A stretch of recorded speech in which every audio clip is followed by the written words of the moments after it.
Vice President and furniture enthusiast J.D. Vance just blew some astonishing gaslighting at a Republican conference, and somebody needs to call the gas company.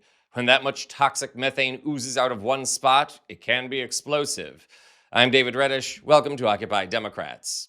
This morning saw a pair of baffling headlines. First, Donald Trump called for the execution of congressional Democrats. For more on that all too typical violent rhetoric from Donald Lame Duck and how nobody seems to want to denounce it, see our other videos here on the channel. The other big news, the September jobs report finally came out after a nearly 2-month delay, which revealed a mixed picture of the economy. Take a look. A new jobs report released today shows 119,000 jobs were added back in September, well over the expectations of 50,000 jobs. However, the unemployment rate also rose. The data had been delayed because of the government shutdown.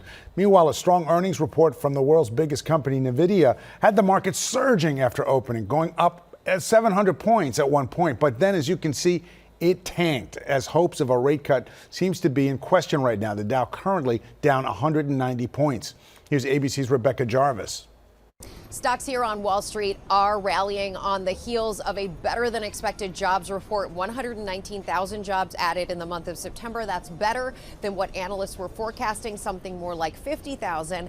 And remember, this was a long delayed jobs report, delayed for 6 weeks due to the government shutdown. It is really the first piece of major information about the economy from the government. We also received positive news from Walmart, which beat expectations. They say they're seeing customers across income spectrums continuing to shop. The parent company of TJ Maxx and Marshall's also reporting a strong start to holiday sales. That's different than what we heard just yesterday from companies like Home Depot, Lowe's, and Target, who have seen more weakness in their sales.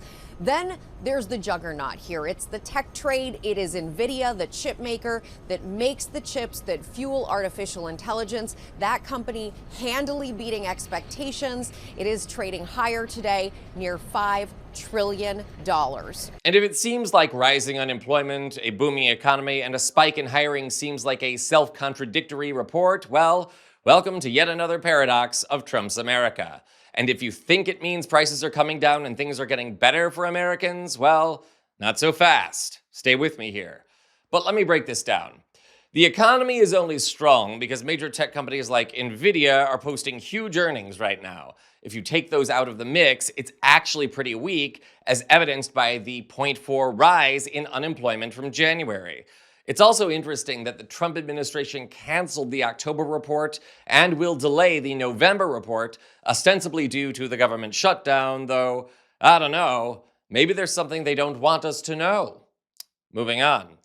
As the new jobs report hit the news this morning, racist Care Bear J.D. Vance made an appearance at a summit held by Breitbart, the alt-right fringe website once presided over by sewer rat Steve Bannon. During his remarks, Vance defended Trump's call for violence, the job numbers, and the onus Republicans still face over cutting Affordable Care Act subsidies in the new budget. And in short, it went about as well as anything the couch potato does. Now this is rapid fire. Take a look.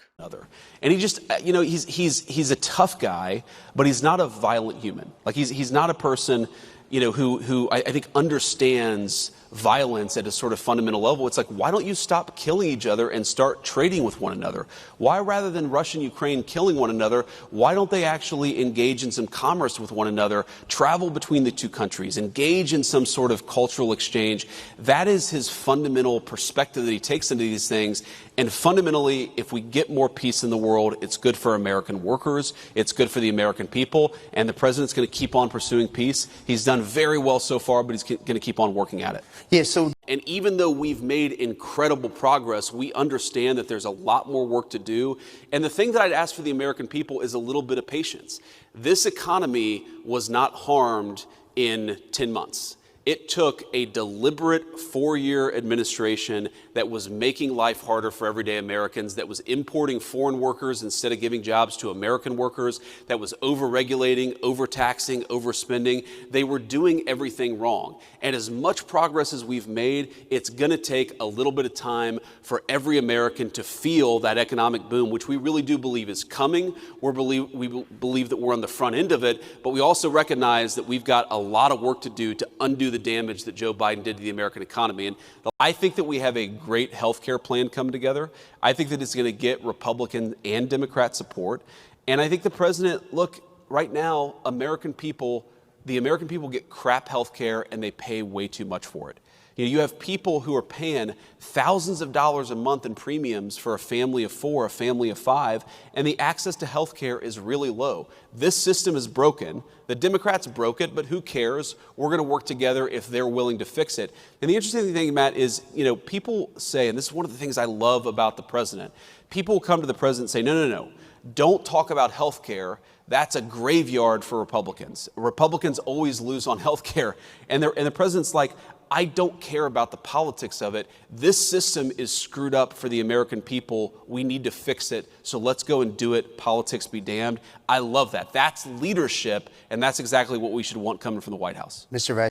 Why is it every time I have to watch or listen to J.D. Vance, I feel like I'm watching a hostage video? Blink 3 times if they're torturing you, J.D.